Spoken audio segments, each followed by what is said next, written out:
The rain came down in silver sheets that Thursday afternoon, turning the city streets into mirrors. Natalie Harper. 30 minutes had passed since Owen walked out. Natalie's wine had gone lukewarm, the candle burned halfway down. She checked her phone for the fourth time. No messages. No missed calls. The waiter approached with concern, creasing his forehead. Is everything all right, miss? Should I keep the food warm? Yes, please. He'll be back any moment. But her voice carried doubt she could not hide.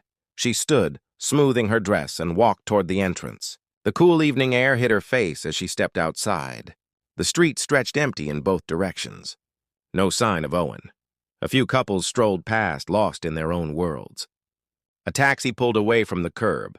Natalie walked to the corner, scanning the sidewalk. Nothing. She returned to the restaurant, pulse quickening. Something felt deeply wrong, like a photograph developed in the wrong light. Back at the table, she noticed Owen's phone face down beside his napkin. Her breath caught. He never went anywhere without it. She picked it up carefully as if it might shatter. The screen was locked, showing only the time. 9:47. Excuse me, Natalie called to the waiter. Did you see the man I was dining with? Which way did he go? The waiter's expression shifted to something between sympathy and discomfort. I saw him leave through the front entrance, miss. A black car was waiting. He got in and they drove off. The floor seemed to tilt beneath Natalie's feet. A black car? Are you certain? Yes, miss. I assumed he informed you. Should I call someone? Natalie shook her head, though nothing made sense. Owen left his phone, left her, got into a car without explanation. The romantic evening dissolved into something else entirely, something that tasted like fear.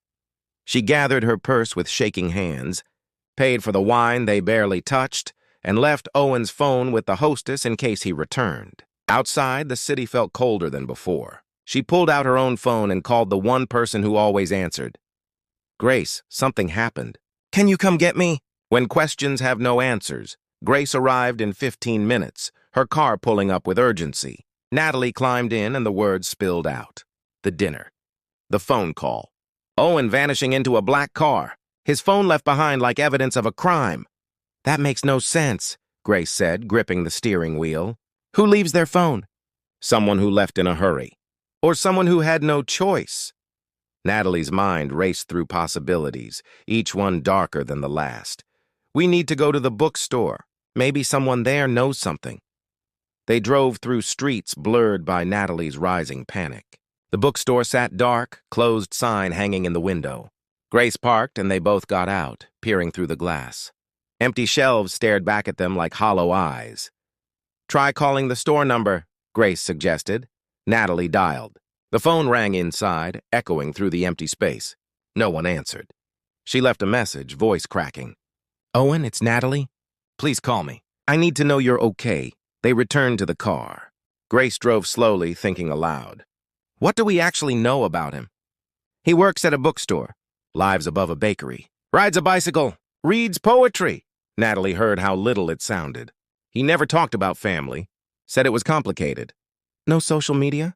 None that I could find. I looked once, casually. Nothing came up. Grace pulled over under a streetlight. She opened her laptop from the back seat, professional mode activating. As a wedding planner, she had connections everywhere, access to databases most people never saw. Spell his full name. Owen Mitchell. Grace's fingers flew across the keyboard. Search results populated the screen. Dozens of Owen Mitchells. They scrolled through faces, none matching. Then Grace tried a different approach. She searched the bookstore name with owner records. Chapter and verse is owned by Harlow Literary Holdings. Grace read slowly. That's a subsidiary of Harlow Industries. Should that mean something? Grace's eyes widened. Harlow Industries. Vincent Harlow. He's one of the wealthiest men in the state. Real estate, hotels, publishing. His face is on business magazines constantly. She clicked another link. A family photo appeared. Vincent Harlow stood in the center, silver-haired and commanding. Beside him, a young woman in her 20s. And there, partially turned away from the camera as if trying to escape the frame, stood Owen. Natalie's breath stopped. That's him. That's Owen. The caption says Vincent Harlow with daughter Rebecca and son Owen at charity gala 3 years ago. Grace looked at Natalie, realization dawning. Your bookstore clerk is Owen Harlow, heir to a fortune. When truth cuts deeper than lies, the world tilted sideways. Natalie stared at the photo, trying to reconcile the man in the expensive suit with the person who recommended poetry in a dusty bookstore. They looked identical but felt like different people entirely. "He lied to me," Natalie whispered. "Maybe. Or maybe he was trying to be someone else." Grace clicked through more articles. "Look at this. Owen Harlow steps away from family business." That's from 2 years ago. And this one, "Harlow heir rejects fortune, family in turmoil." Natalie read over her shoulder. The articles painted a picture. Owen had walked away from everything, refused his inheritance, cut ties with his father, vanished from society pages and business events. No one knew where he went. Until now. "The black car," Natalie said suddenly. "His father sent it. He found him? We need to find out where Owen is, if he's okay." Grace was already typing, searching for Harlow estate addresses. "The main residence is outside the city, 30 minutes north, gated property." "We can't just show up there?" "Why not? You deserve answers." Natalie looked at Owen's photo again. Even in the formal setting, she could see the tension in his shoulders, the way his smile never reached his eyes. He looked trapped, just like he must feel now. "He ran away from this," Natalie said quietly. "Built a whole different life. And I walked into it without knowing. He should have told you. Maybe he was protecting himself, or protecting me." Natalie remembered how carefully Owen had talked about his past, the walls he kept up even as they grew closer. He knew they would come looking eventually. Her phone buzzed. "Unknown number," Natalie answered with trembling hands. "Hello? Is this Natalie Harper?" A woman's voice, young and urgent. "Yes. Who is this?" "My name is Rebecca Mitchell. I'm Owen's sister. Please don't hang up. I need to talk to you about my brother." Natalie's heart hammered. "Where is he? Is he all right?" "He's at our father's estate. He didn't go willingly. Dad's security pulled him into the car tonight. I only found out an hour ago." Rebecca's voice cracked with emotion. "Owen told me about you. Before tonight. He said he met someone who made him believe in the life he built." Tears burned Natalie's eyes. "Why did your father take him?" "Because Owen refused to come home. Dad's been trying to force him back into the family business for 2 years. Tonight, he ran out of patience." Rebecca paused. "Owen left his entire world behind to be free. But Dad sees it as rebellion, not choice. Can I see him? Not easily. The estate is locked down, but I'm going there now. If you want answers, if you want to help Owen, meet me at the North Gate in 40 minutes. I'll get you inside." The call ended. Natalie looked at Grace, decision crystallizing like ice. Drive north, fast, when love demands courage. The Harlow estate rose against the night sky like a monument to power. High stone walls, iron gates, security cameras catching every angle. Grace pulled up to the north entrance where a smaller gate stood partially hidden by old trees. A silver car waited, headlights off. Rebecca stepped out, wrapped in a long coat despite the mild evening. She looked like Owen. Same dark eyes, same quiet intensity. "Thank you for coming," Rebecca said, shaking Natalie's hand. "I know this is overwhelming." "I just need to understand what's happening." Rebecca glanced at the gate. "Our father is not a bad man, but he's used to controlling everything in his world. When Owen walked away, it shattered Dad's vision of the future. He's been looking for Owen ever since. How did he find him? Private investigators. They tracked him to the bookstore 6 months ago. Dad's been watching, waiting for the right moment." Rebecca's expression hardened. When he learned Owen was getting close to someone, he saw an opportunity. Leverage. Natalie felt sick. "I'm leverage. You're the reason Owen might come back willingly. Or so Dad thinks." Rebecca opened the gate with a key card. "But he doesn't understand Owen at all. My brother would rather lose everything again than be forced into a life he hates." They walked through manicured gardens toward the main house. Lights blazed in every window. Staff moved like shadows behind curtains. The wealth was suffocating, beautiful and terrible at once. "Owen talks about you," Rebecca said softly as they approached a side entrance. "He said you see him. Not the name or the money or the expectations. Just him." "I didn't know about any of this. That's exactly why he fell for you." Rebecca stopped at a heavy wooden door. Owen's in the East Wing library. Dad's with him. I can get you close, but what happens next is between you three.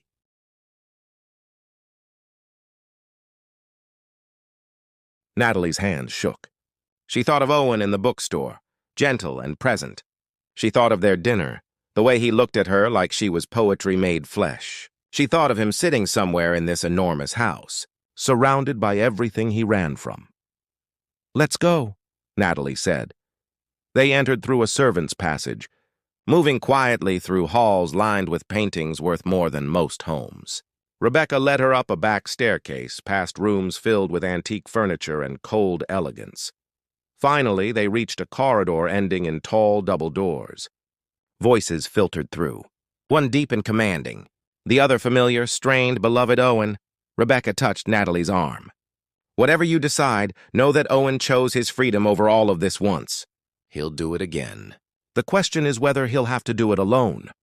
Natalie straightened her dress, lifted her chin, and pushed open the doors. The library stretched vast and imposing. Floor-to-ceiling books, leather chairs, a fireplace crackling with unnecessary warmth. Owen stood by the window, still in his dinner clothes, looking like a prisoner in expensive surroundings. Across from him sat Vincent Harlow, silver-haired and steel-eyed, radiating authority. Both men turned as Natalie entered. Owen's face transformed. Relief, fear, love, and anguish crossed his features in rapid succession. "Natalie, you shouldn't be here." "But I am," she said quietly, stepping into the room. Vincent Harlow stood, assessing her with the gaze of someone used to evaluating worth. "So you're the photographer. The reason my son thinks he can play at poverty." "Father, stop." Owen moved toward Natalie, but Vincent raised a hand. "Let's have an honest conversation, shall we?" Vincent's smile was cold. "About who my son really is and what future he's throwing away." Natalie met his gaze without flinching. "I'm listening." The library felt smaller with 3 people standing in it, despite its vast size. Vincent Harlow gestured toward the leather chairs arranged near the fireplace, a king inviting subjects to his court. "Please, sit. This concerns you as much as it concerns my son." Natalie remained standing. "I'd rather hear this on my feet." A flicker of respect crossed Vincent's face before disappearing behind his polished exterior. Owen moved closer to Natalie, not touching but present, a silent wall between her and his father. "Owen has told you he works at a bookstore," Vincent began, pouring himself scotch from a crystal decanter. "What he hasn't told you is that he owns half of Harlow Industries. Hotels across 3 continents, publishing houses, real estate portfolios worth billions. He walked away from all of it 2 years ago over a philosophical disagreement." "It wasn't philosophical," Owen said quietly, his voice carrying an edge Natalie had never heard. "You wanted me to destroy a historic neighborhood to build luxury condos, displace hundreds of families for profit. I refused." "You did it anyway." Vincent's jaw tightened. "Business requires difficult decisions. Sentiment doesn't pay salaries or fund hospitals or keep economies running. Neither does greed disguised as progress." Owen turned to Natalie, his eyes searching hers. "I couldn't be part of it anymore? The person I saw in the mirror wearing expensive suits and signing papers that hurt people. So I left. Changed my name back to my mother's maiden name, Mitchell. Started over." Natalie's mind raced, connecting pieces. "The bookstore. You didn't just work there. I bought it with money from a trust my grandmother left me, small enough that my father couldn't touch it. I wanted to create something that gave back instead of took away." Owen's voice softened. "I wanted to be someone I could respect." Vincent set down his glass with a sharp clink. "Noble, foolish. You could change the world with the resources you're rejecting. Instead, you're selling poetry to college students. I am changing the world, one conversation at a time, one book that opens someone's mind." Owen looked at his father with something between pity and exhaustion. "You'll never understand that, will you?" When love faces its test, Natalie stepped forward, addressing Vincent directly. "Why bring him back now? Why tonight?" Vincent studied her with calculating eyes. "Because my son is making another mistake. Getting attached to someone who doesn't know who he really is. Building a life on a foundation of omission." He paused. "I had him brought here to offer a choice. Come back to the family, accept his responsibilities, and I'll leave his bookstore alone. Continue this charade, and I'll make sure chapter and verse closes within a month. Lease violations, tax audits, supplier issues. I have the means. You would destroy what I built out of spite, Owen said, voice hollow. Out of necessity. You're my son, my heir. This fantasy has gone on long enough. Vincent turned to Natalie. And you, Miss Harper, do you really want to be with someone who lied about everything? Who let you fall for a fiction? The words hit like stones. Natalie looked at Owen, seeing both the man she knew and the stranger she was still discovering. Her heart pulled in two directions. He didn't lie about who he is, Natalie said slowly, choosing each word with care. He lied about what he has. There's a difference, is there? Vincent challenged. Can you honestly say you're comfortable with this deception? Natalie felt the weight of the question, the anger she had every right to feel, the betrayal of not knowing. But she also remembered every conversation in the bookstore, every laugh, every moment Owen had seen her truly. I'm not comfortable with it, she admitted, but I understand it. He wasn't trying to fool me. He was trying to be free.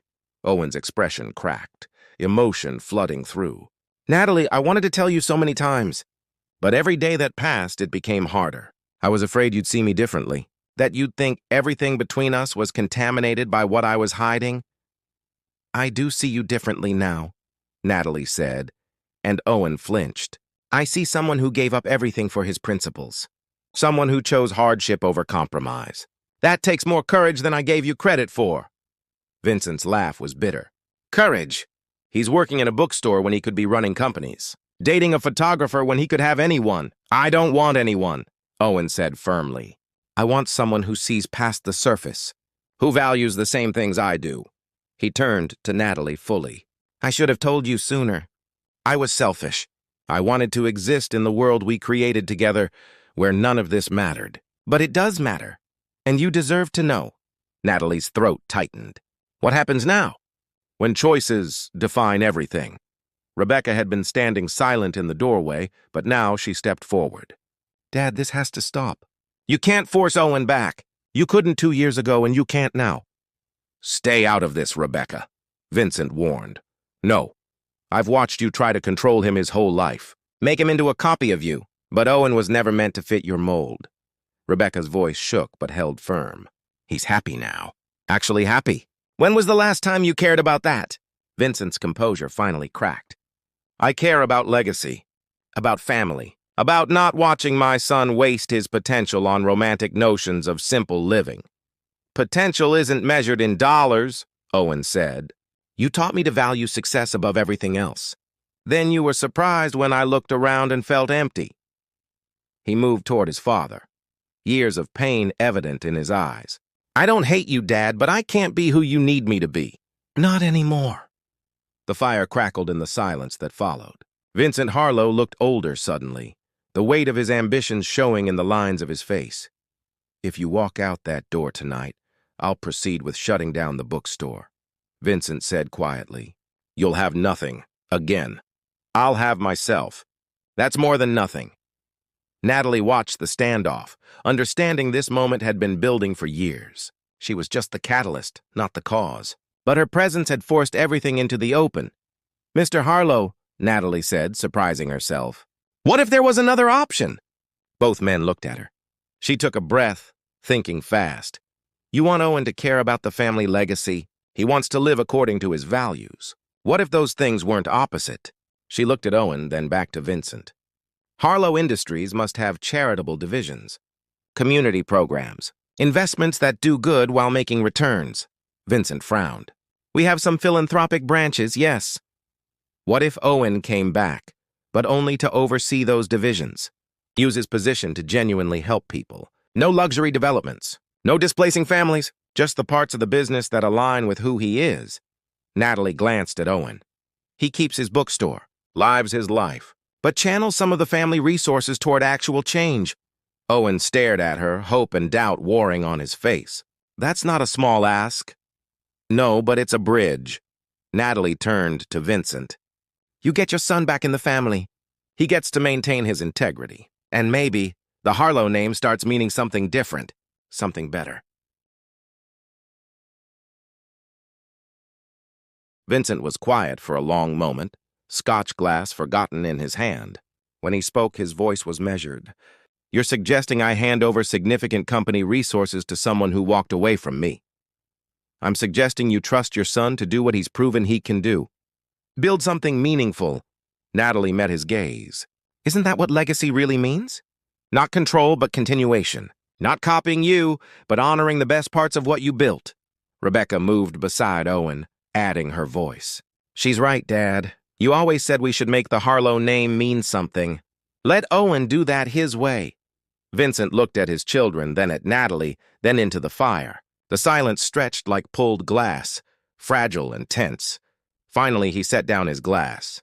"I would want oversight, reports, proof the investments are sound, even if they're charitable." "Fair," Owen said carefully. "And you'd attend family functions. Represent the company when needed. No more hiding." Owen hesitated, then nodded. "As long as I can still run chapter and verse and live my own life." "With her?" Vincent gestured to Natalie, not unkindly this time. "If she'll have me after tonight," Owen said quietly. All eyes turned to Natalie. She felt the weight of the moment, the strange turn her evening had taken. From romantic dinner to family intervention to negotiating corporate futures. It was absurd and overwhelming and somehow exactly where she needed to be. "I need to understand something first," Natalie said to Owen. "When you're with me, at the bookstore, in our conversations, is that real, or is it another role you're playing?" Owen crossed the distance between them in 3 steps. He took her hands, his touch warm and certain. "That's the most real I've ever been. Every word, every moment. I wasn't playing a role. I was finally being myself. The person I fought to become." His eyes searched hers. "You didn't fall for Owen Harlow, heir to a fortune. You fell for Owen Mitchell, who reads poetry and makes terrible coffee and thinks the best part of his day is when you walk through the bookstore door. That person is who I am. Truly." Natalie felt tears building but refused to let them fall. "You should have trusted me with the truth." "I know. I was afraid. I'm still afraid. Afraid this world will swallow what we have. Afraid you'll look at me and see only the complications." His voice dropped to a whisper. "But I'm more afraid of losing you than I am of anything else." The library seemed to hold its breath. Even Vincent stood silent, watching. "I'm angry," Natalie said honestly. "I'm confused. I need time to process all of this." Owen nodded, pain flashing across his face. "I understand. But," Natalie continued, squeezing his hands, "I also know that what we have is worth fighting for, worth working through the mess. You're not the only one who's afraid." Relief flooded Owen's features. He pulled her close, forehead resting against hers. "I'll spend every day earning back your trust. I promise." "Good, because I'm going to hold you to that." Vincent cleared his throat, breaking the moment. "So we have an agreement?" Owen returns to handle philanthropic divisions, keeps his bookstore, lives his life, but maintains connection to the family. Owen straightened but kept Natalie's hand in his. "On one condition. You leave Natalie out of any business discussions. She's not leverage. She's not a bargaining chip. She's the woman I love, and that's separate from everything else." Natalie's heart skipped at the words. Owen looked at her, vulnerable and open. "Too soon to say that?" "Maybe," she said with a small smile. "But say it again sometime and I'll let you know." Rebecca laughed, breaking the tension. Even Vincent's mouth twitched, almost a smile. When new beginnings take root. 3 months later, Natalie sat in the bookstore, camera beside her on the worn armchair. Early morning light poured through the windows, catching dust motes in golden streams. Owen emerged from the back room carrying 2 cups of coffee, still terrible at making it, still trying. "Thought you'd be at the office today," Natalie said, accepting the cup. "I was. Board meeting at 7. Approved funding for 3 new community centers and a literacy program." Owen settled into the chair beside her. "Turns out when you stop fighting who you are and start fighting for what matters, good things happen." The bookstore had thrived. Word spread about the quiet place where the owner actually cared about matching readers with books, not just making sales. Owen split his time between chapter and verse and the Harlow Foundation offices, finding balance in the tension between both worlds. His relationship with Vincent remained complicated. There were disagreements, moments of old frustration surfacing. But there was also progress. Slow, painful, real progress toward understanding. Natalie had met the family officially. Dinners at the estate, holidays with Rebecca, even tentative approval from Vincent, who respected that she didn't cower in his presence. She kept her photography business, her own apartment, her independence. Owen never pushed for more than she was ready to give. Grace asked about engagement timeline again, Natalie mentioned casually. Owen nearly spilled his coffee. Did she now? I told her to mind her own business. Natalie smiled into her cup. But between you and me, I wouldn't say no if someone asked. Eventually. When the timing felt right? Owen set down his cup carefully. He reached into his pocket and pulled out a small velvet box, setting it on the table between them. What if the timing felt right now? Natalie stared at the box, heart racing. How long have you been carrying that? 6 weeks. Waiting for a moment that felt like us. Quiet. Morning light. Terrible coffee. Books all around. He opened the box to reveal a simple silver band with a small emerald. Nothing flashy. Just real. The ring caught the light, green as new leaves, as hope. As the dress she wore that vanished dinner night that started everything. Owen Mitchell? Natalie said slowly. Are you asking me to marry you in a bookstore at 8 in the morning? I'm asking you to build a life with me. Messy, complicated, beautiful, real. Bookstore mornings and family dinners and everything in between. His eyes held hers. I'm asking you to take a chance on the simple man who fell for a photographer who saw past everything to find him. Natalie thought of the journey they had traveled. The lies and revelations, the fear and courage, the choice to fight for something worth having. She thought of Owen walking away from a fortune to find himself and finding her instead. She held out her hand. Yes, to all of it. Yes. Owen slipped the ring on her finger, and they sat in the morning light, surrounded by stories writing their own. Outside, the city woke slowly. Inside chapter and verse, two people who had found each other against all odds held hands and drank terrible coffee and planned a future that belonged to no one but themselves. Rebecca texted later that morning. Dad says congratulations. And he's crying, but don't tell anyone I told you. Natalie laughed and showed Owen the message. He smiled, something soft and healing in his expression. Maybe some endings are just beginnings in disguise, he said. Or maybe some beginnings were always meant to find us, no matter how lost we got along the way. Natalie leaned her head on his shoulder. The bookstore bell chimed as the first customer of the day entered. Owen squeezed Natalie's hand once before standing to greet them, the ring on her finger catching light like a small promise kept. Some stories end with grand gestures. Others end in quiet bookstores with morning sun and terrible coffee and two people who chose each other every day. This one, like all the best ones, ended exactly where it began. With truth, with love, with the courage to be simply, beautifully, imperfectly real. The end.